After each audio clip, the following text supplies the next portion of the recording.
민법 제108조에는 상대방과 통정한 허위의 의사표시는 무효로 하고 통정허위 표시의 무효는 선의의 제3자에게 대항하지 못한다고 규정되어 있습니다. 통정허위 표시의 일반적인 법률 관계에 대해 살펴보겠습니다. 채권자 A의 강제 집행을 피하기 위해 갑은 자기 소유의 X아파트를 을과 통정하여 매매를 원인으로 을 명의로 소유권 이전 등기를 마쳤습니다. 이후 을은 선의의 병과 X아파트의 매매 계약을 체결하고 병 명의로 소유권 이전 등기를 마쳤습니다. 갑과 을 사이의 매매에 따른 소유권 이전 등기는 통정허위 표시로 무효이지만 선의의 제3자인 병 명의로 마쳐진 소유권 이전 등기는 유효이므로 매도인 갑은 X아파트의 소유권을 회복할 수 없습니다. 다만 매도인 갑은 매수인 을을 상대로 부당이득의 반환을 청구할 수 있습니다. 통정허위 표시의 무효를 주장하는 자는 선의의 제3자에게 대항할 수 없습니다. 따라서 통정허위 표시의 당사자는 선의인 제3자에게 과실이 있어도 통정허위 표시의 무효로 대항할 수 없습니다. 즉, 선의인 병은 과실이 있어도 X아파트의 소유권을 취득합니다. 한편 선의인 병으로부터 통정허위 표시에 대해 악의인 전득자가 소유권 이전 등기를 마친 경우 전득자는 소유권을 취득합니다. 통정허위 표시에 대해 악의인 병은 소유권 이전 등기를 마쳐도 X아파트의 소유권을 취득할 수 없습니다. 한편 통정허위 표시에 대해 악의인 병으로부터 소유권 이전 등기를 마친 전득자가 통정허위 표시에 대해 선의인 경우 전득자는 X아파트의 소유권을 취득합니다. 채무자 갑의 법률행위가 통정허위 표시인 경우 채권자 취소권의 대상입니다. 이때 채권자 취소권이란 채무자가 자신의 책임 재산을 처분하여 채권자를 해하는 사회행위를 한 경우 채무자의 사회행위의 취소 및 원상회복을 목적으로 하는 소송을 말합니다. 채권자 A는 선의의 병 명의로 소유권 이전 등기가 마쳐지기 전에 채권자 취소권을 행사하여 승소한 경우 을 명의의 등기 말소를 청구할 수 있습니다. 다만 선의의 제3자인 병 명의로 소유권 이전 등기가 마쳐지면 채권자는 통정허위 표시의 무효로 선의의 제3자인 병에게 대항할 수 없으므로 채권자 취소권을 행사할 수 없습니다.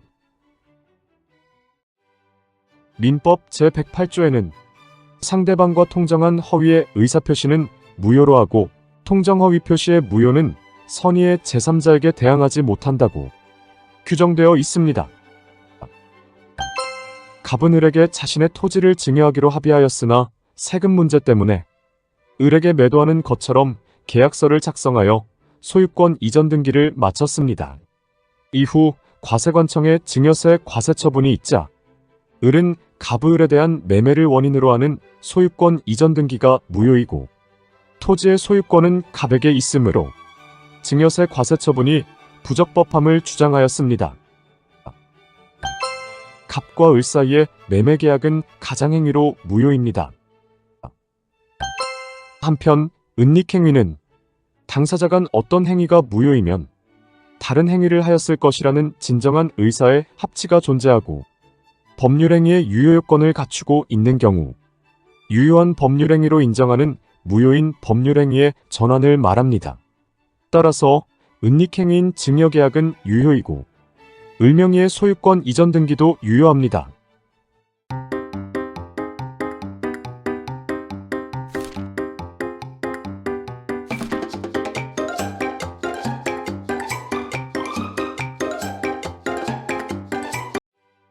민법 제108조에는 상대방과 통정한 허위의 의사표시는 무효로 하고 통정허위 표시의 무효는 선의의 제3자에게 대항하지 못한다고 규정되어 있습니다. 이때 제3자는 허위 표시에 의하여 형성된 외형상 법률 관계를 기초로 새로운 이해관계를 실질적으로 맺게 된 자를 말합니다. 한편 통정허위 표시에서 제3자는 선의로 추정됩니다. 따라서 통정허위 표시에서 제3자가 악이라는 사실은 그것을 주장하는 자가 입증하여야 합니다.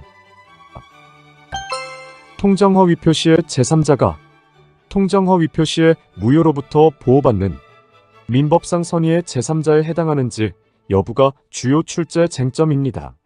수험상 통정허위 표시의 무효로부터 보호받는 제3자에 해당하지 않는 경우는 반드시 기억해 두어야 합니다. 통정허위 표시의 무효로부터 보호받는 민법상 선의의 제3자는 가장등기에 기초하여 새로운 이해관계를 맺은 자, 가장채권에 기초하여 새로운 이해관계를 맺은 자, 가장채무에 기초하여 새로운 이해관계를 맺은 자로 구분됩니다. 통정허위 표시의 무효로부터 보호받는 선의의 제3자 중 가장등기에 기초하여 새로운 이해관계를 맺은 자와 관련된 사례를 살펴보겠습니다.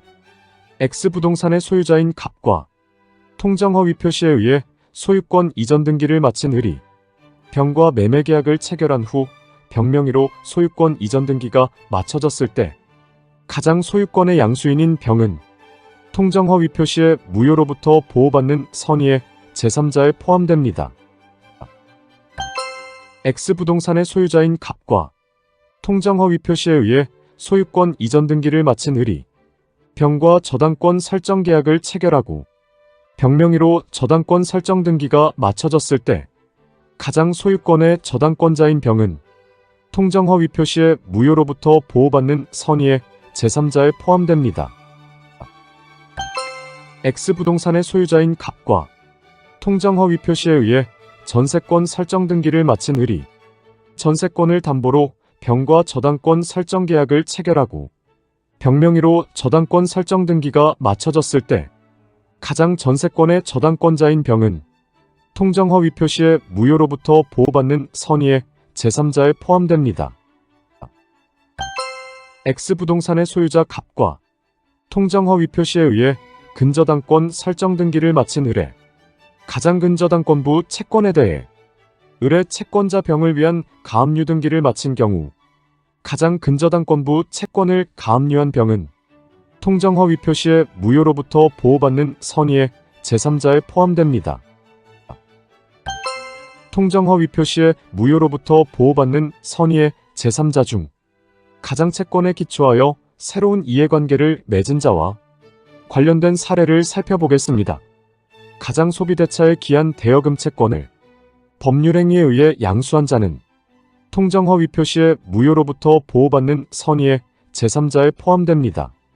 갑과 을은 통정하여 가장소비대차 계약을 체결하였고 가장채권자 갑이 병에게 가장소비대차에 기한 대여금 채권을 양도하였을 때 가장소비대차에 기한 대여금 채권의 양수인인 병은 통정허위 표시의 무효로부터 보호받는 선의의 제3자에 포함됩니다.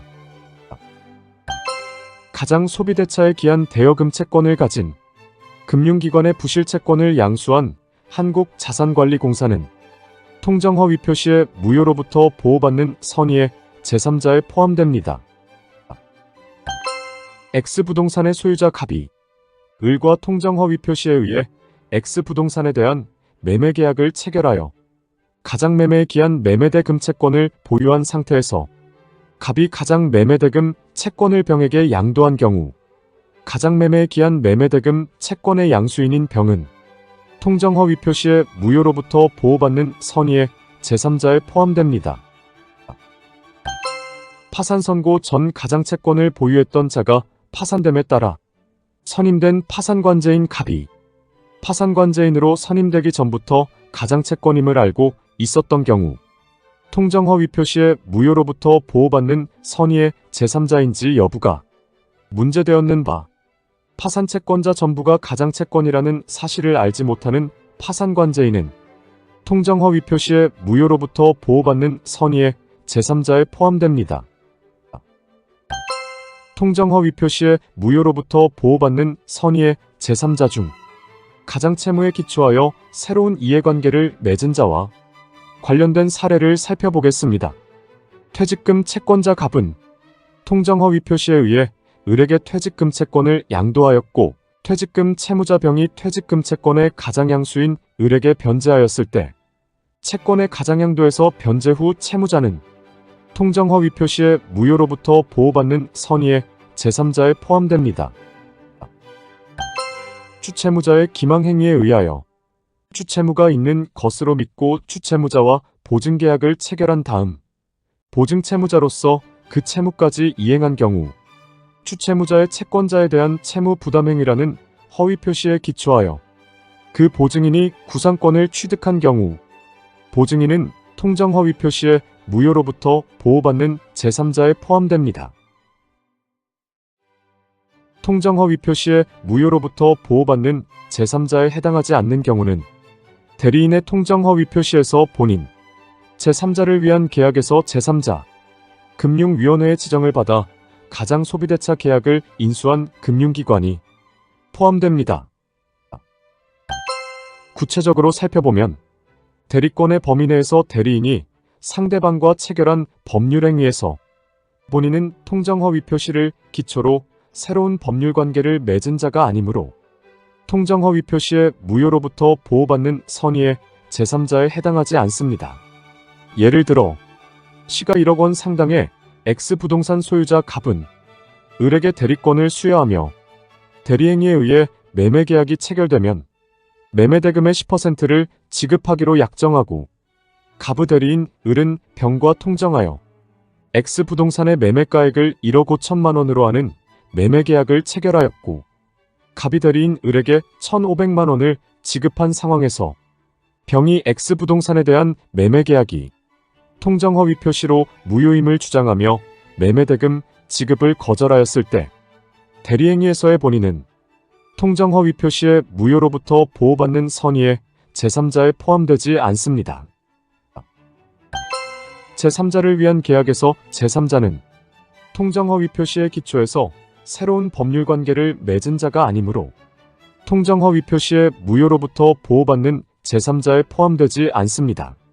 예를 들어 요약자 갑과 낙약자 을이 제3자 병을 수익자로 하는 제3자를 위한 계약을 체결하였고 제3자 병이 낙약자 을에게 수익의 의사표시를 한 후 낙약자에 대해 대금 지급 청구를 한 사안에서 낙약자 을이 통정허위 표시임을 들어 대금 지급 청구를 거절했을 때 제3자를 위한 계약에서 제3자는 통정허위 표시에 무효로부터 보호받는 선의의 제3자에 포함되지 않습니다.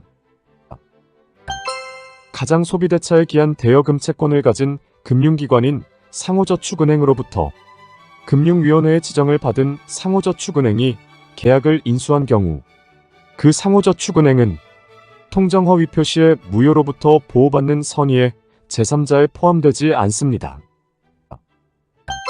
수험상 가장소비대차 채권을 양수한 자의 경우 통정허위 표시에 무효로부터 보호받는 선의의 제3자에 포함되지만 금융위원회의 지정을 받아 가장소비대차 계약을 인수한 경우는 통정허위 표시에 무효로부터 보호받는 선의의 제3자에 포함되지 않는다고 기억하여야 합니다.